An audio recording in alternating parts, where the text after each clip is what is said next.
Hello everyone, स्वागत है आप लोगों का अपना चैनल सम्राट सीईडी पे। देखिए पिछले वाले लेक्चर में हमने थ्योरी बता दिया है, अब उसी के बेस पे क्वेश्चंस बताएंगे। और बहुत कुछ थ्योरी ऐसा है जो छूटा हुआ है, वो सब छोटे छोटे टॉपिक हैं, तो उस थ्योरी को जब हम न्यूमेरिकल बताएंगे उसके साथ उसको भी क्लियर कर देंगे। ठीक है, तो आइए आज हम एक न्यूमेरिकल आए, जो ये न्यूमेरिकल है जो थ्योरी बताए हैं उसी के बेसिस पे, और ये एग्जाम में आता भी है। तो देखिए हम आप लोगों को डिस्प्ले पे वो क्वेश्चन डिस्प्ले करवा दे रहे हैं।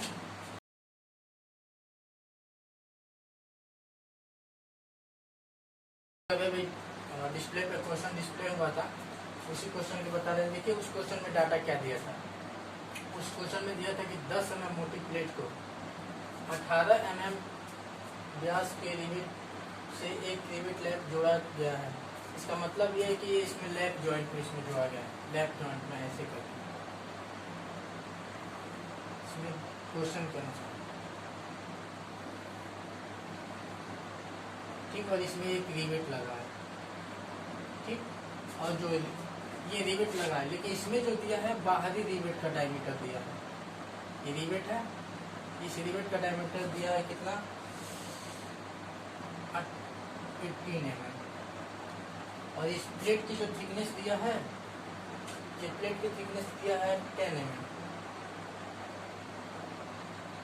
ठीक है, और पिच मीन्स जैसे ये रिवेट इसमें लगे हुए हैं, तो इसके और इसके बीच के जो डिस्टेंस दिया है पिच कर तो दिया है आपका 55 mm। और इसमें आपसे क्वेश्चन क्या है, हाँ इसकी स्ट्रेंथ के बारे में, स्ट्रेंथ पूछा है। ये पूछ रहा है कि ये जो ज्वाइंट है ये कितना स्ट्रेंथ दे सकता है, मतलब कितने तक ये झेल सकता है, उसी के बारे में निकालना है। तो देखिए ये सब डाटा में मिल गया है। जैसे इसको हम टी से डिनोट कर दी इक्वल टू 18 mm होगा। ठीक है, इतना डाटा हमें दे दिया है।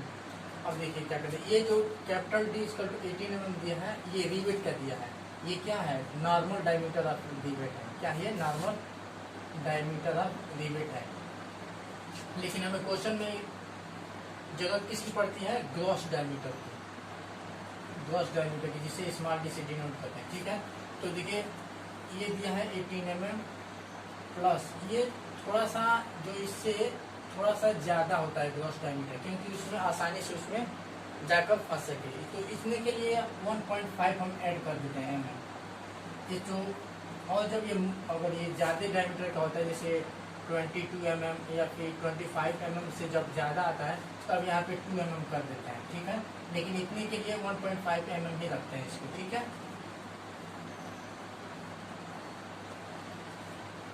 तो स्मॉल डी इक्वल टू कितना हो जाएगा, 19.5 mm। ठीक है, और पिच हमें मिल गया है। अब हमें इसकी स्ट्रेंथ निकालना है। तो स्ट्रेंथ 3 कंडीशन में फेल हो सकता है, या तो शियर में फेल होगा, या फिर टेंसाइल में, या फिर बेरिंग में। तो ऐसा कहते हैं कि एक एक इसका स्ट्रेंथ निकाल लेते हैं। जैसे कि सबसे पहले हम निकालते हैं टेंसाइल स्ट्रेंथ। टेंसाइल स्ट्रेंथ,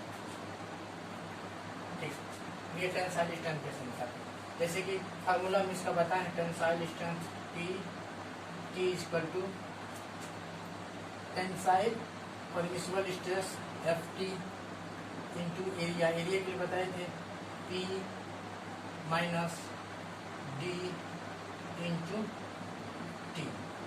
ठीक, अब इसमें हम मान क्या करेंगे, क्योंकि जैसे Ft का मान देखिए क्वेश्चन में दिया है, कितना दिया है, 150 दिया है। और P इक्वल टू 15 mm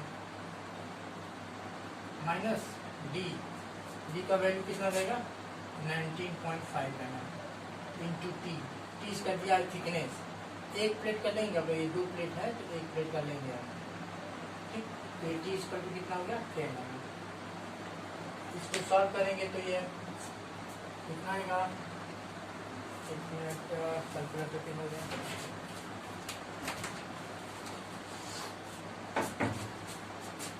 532 5। इसको सॉल्व करने पे इतना न्यूटन आएगा। ये हो गया आपका टेंसाइल स्ट्रेंथ। अब बात करते हैं शियर स्ट्रेंथ की।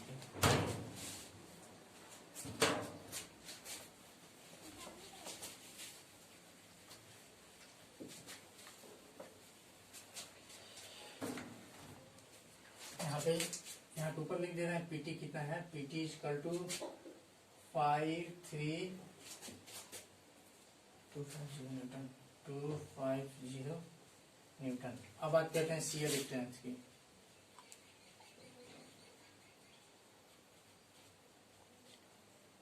देखिए शियर स्ट्रेंथ, शियर स्ट्रेंथ में एक टॉपिक छूट गया था, वो बता दे रहे हैं। एक होता है सिंगल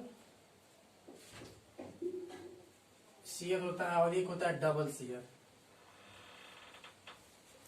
दोनों में अंतर क्या होता है वो हम बता देते हैं आप लोगों को। ये छूट गया था। देखिए ये वो जो ये लेफ्ट जॉइंट है, लेफ्ट जॉइंट में जो यहाँ पे रिवेट लगा होता है, तो शियर फेलियर में हम आप लोगों को बताए थे कि जब इधर फोर्स लगेगा और इधर फोर्स लगेगा तो इसको बीच में काटने का प्रयास करेगा। तो देखिए एक ही हो रहा है, माने एक ही जगह कट रहा है, ठीक है।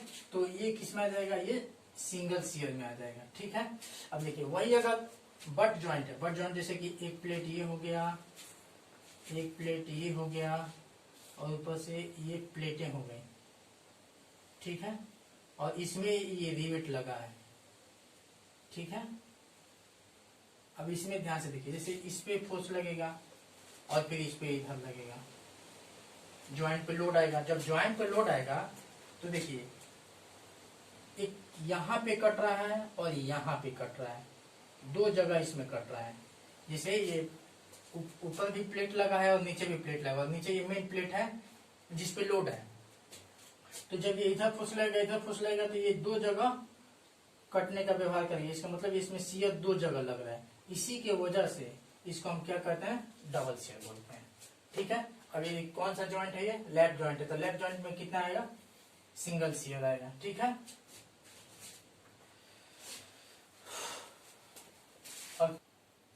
तो सिंगल शियर और डबल शियर के बारे में बता दिए। अब हम इसका स्ट्रेंथ निकालेंगे, शियर स्ट्रेंथ। ये शियर में कितना रेजिस्ट कर लेगा, ठीक है। तो shear strength equal to P S, क्या होता है, shear stress, permissible shear stress into area, ठीक। तो इसका वैल्यू क्वेश्चन में दिया हुआ है, इसका वैल्यू कितना दिया हुआ है क्वेश्चन में, 90 दिया हुआ है। देखिए ये जो 90 दिया हुआ है ना, इसका वो 90 ये न्यूटन पर mm स्क्वायर में दिया हुआ है, ठीक है। ये स्ट्रेस है ना, और स्ट्रेस का जो मात्रक होता है न्यूटन पर mm स्क्वायर में होता है, ठीक है, Fs, ठीक। 90 हो गया। और एरिया की बात करेंगे तो π/4d² एरिया इसका है, रिवेट का, ठीक। अब इसका 90 इंटू π/4 और d का वैल्यू इसमें दिया ही है 19.5 स्क्वायर। इसका जो वैल्यू आएगा कैलकुलेट कर लो, इसको सॉल्व करने पे इतना वैल्यू आ रहा है, ठीक है। तो इसको फिर यहाँ पे लिख दे रहा है, ये आ गया पीटी था और ये आ गया आपका पीएस, शियर स्ट्रेंथ। इसका आया है 2688 न्यूटन, ये भी न्यूटन। अब हम बात करेंगे इसकी बियरिंग स्ट्रेंथ की। तो बियरिंग स्ट्रेंथ ये आपका शायद कैमरे से बाहर चला गया है, तो इसको थोड़ा हम और नीचे लिख दे रहे हैं, यहाँ लिख दे रहे हैं, एक मिनट। ये आपका शियर स्ट्रेंथ मिटा दे रहे हैं, इसको भी मिटा दे रहे हैं।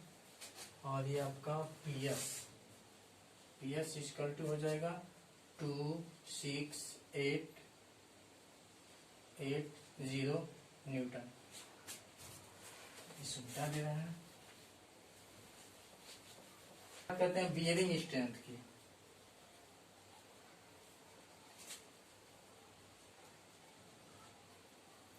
बियरिंग स्ट्रेंथ जैसे कि हम बताए हैं, तो इसका फार्मूला जो होता है पीबी इक्वल टू क्या होता है, bearing stress, permissible bearing stress PB into area था। देखिए तो ये हो गया, उसके बाद से ये था डी इंटू टी था। तो देखिए टी हम उसमें बताए थे कि वो बट जॉइंट में बताए थे। एक मिनट, इसका टी हो जाएगा, ठीक। और जो टी है इसकी मोटाई है, ये देखिए ध्यान में रहे, इसमें और इसमें अगर ये सेम साइज का है तो ठीक है, अगर इसकी मोटाई ज्यादा है और इसकी मोटाई कम है तो जिसकी मोटाई कम होती है उसी की थिकनेस की वैल्यू इसमें रखते हैं। क्योंकि मान लीजिए अगर ये पतला है और ये मोटा है, जब ये लोड पड़ेगा तो सबसे पहले कौन टूटेगा? जो पतला है वही टूटेगा। तो इसीलिए जो पतला वाला थिकनेस वाला होता है उसी की वैल्यू यहाँ पे पुट करते हैं। तो इसके जो वैल्यू दिया है कितना, 270 न्यूटन पर mm स्क्वायर इंटू डी का वैल्यू दिया है 19.5 इंटू टी का जो है 10 mm। इसको सॉल्व करने पे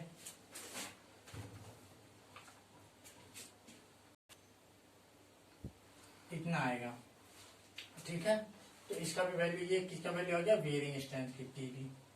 तो पीवी इक्वल टू आ गया आपका 52650 न्यूटन, ठीक है। अब देखिए ये इसकी टेंसाइल स्ट्रेंथ इतना आ गई, ये आपका शियर स्ट्रेंथ इतना आ गया और बियरिंग स्ट्रेंथ इतना आ गया। अब सोचिए ये प्लेट है, ये प्लेट है, अगर इतना लोड आएगा तो ये क्या हो जाएगा? टेंसाइल में फेल हो जाएगा, मतलब प्लेटें फट जाएंगी। अगर इतना लोड अगर इस पे एक्सटर्नल आ जा रहा है तो फिर ये क्या होगा? शियर में फेल कर जाएगा, मतलब जो रिवेट है वो कट जाएगा और बियरिंग फेलियर में इतने में होगा। अब देखिए इसमें जो सबसे कम होगा, मान लीजिए इस पे लोड आया तो जो इसमें कम होगा उसी लोड पे क्या होगा? वो फेल कर जाएगा ज्वाइंट, ठीक है। तो इसीलिए उसकी स्ट्रेंथ के लिए इसमें तीनों में इसमें और इसमें जो सबसे कम होगा वही इस प्लेट की क्या होगी? स्ट्रेंथ होगी, ठीक है। और क्यों जो सबसे कम होगा उसको इसकी स्ट्रेंथ लेंगे, समझा दिए हैं। क्योंकि सबसे पहले वही फेल करेगा, जब वही फेल करेगा तो उसकी मैक्सिमम स्ट्रेंथ क्या होगी? वही होगी। तो देखिए ये 53 है, तो इसको 53 है और ये आपका 26 है और ये आपका 52 है। तो ये और ये दोनों मैक्स है, बट ये सबसे इसमें मिनिमम है। तो इसका जो स्ट्रेंथ होगा, जो एक्चुअल स्ट्रेंथ होगा इस ज्वाइंट की, वो कितना हो जाएगा? 26880 न्यूटन, या इसको आप 26.80 किलो न्यूटन भी कर सकते हैं, ठीक है। ये रहा आपका क्वेश्चन। अब देखिए ये जो प्लेट जॉइंट है इसमें कुछ एजम्पशन होता है कि क्या क्या चीजें हम इसमें एनालिसिस नहीं करते हैं। जैसे इसमें कुछ एनालिटिक एजम्पशंस है जिसको माना जाता है। देखिए ये इधर भी लोड लग रहा है और इधर भी लोड लग रहा है, ठीक है।